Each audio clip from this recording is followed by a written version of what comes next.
Tinubu didn't have to send the Air Force and the military to deal with this particular insurrection, this threat to our own sense of security and equilibrium.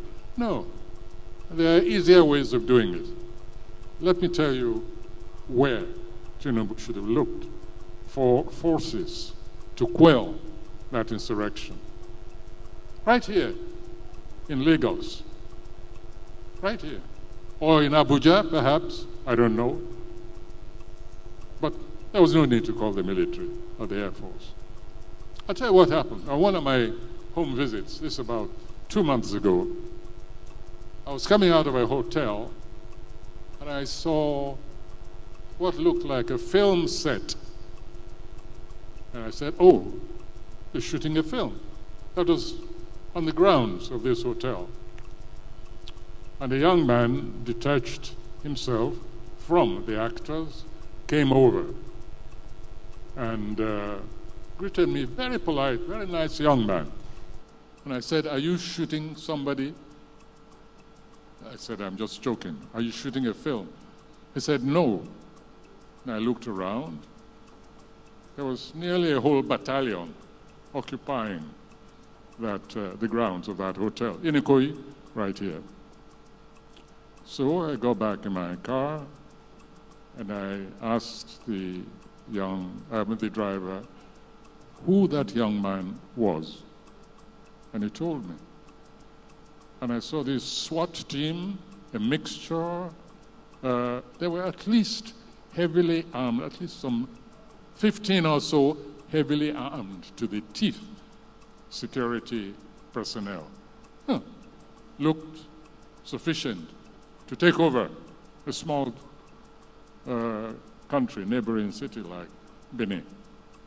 And I think the next time, the president should just call and say, Seyi, go and quell the rebellion over there. I was so astonished that I started looking for the National Security Advisor. I said, track him down for me. I think they got him somewhere in Paris, but I was with the president. He was at a meeting. And I said, I've just seen something I can't believe, I don't understand. And I described the scene to him. I said, do you mean that a child of the head of state goes around with an army for his protection or whatever? I couldn't believe it. Later on, I did some investigative journalism. And I inquired, and I found that apparently this is how this young man goes around with his battalion, his heavy armed soldiers. Of course, the road was cleared before his car went out. I stayed until it seemed he was leaving. So next time there's an insurrection, I think the president should just call that young man and say, go and put down those stupid people there. You have enough troops under your command, so don't bother me with all these security issues any longer. Let's not overdo things. This is not the first country that has a head of state. It's not the first country whose head of state has families. And I think children should know their place.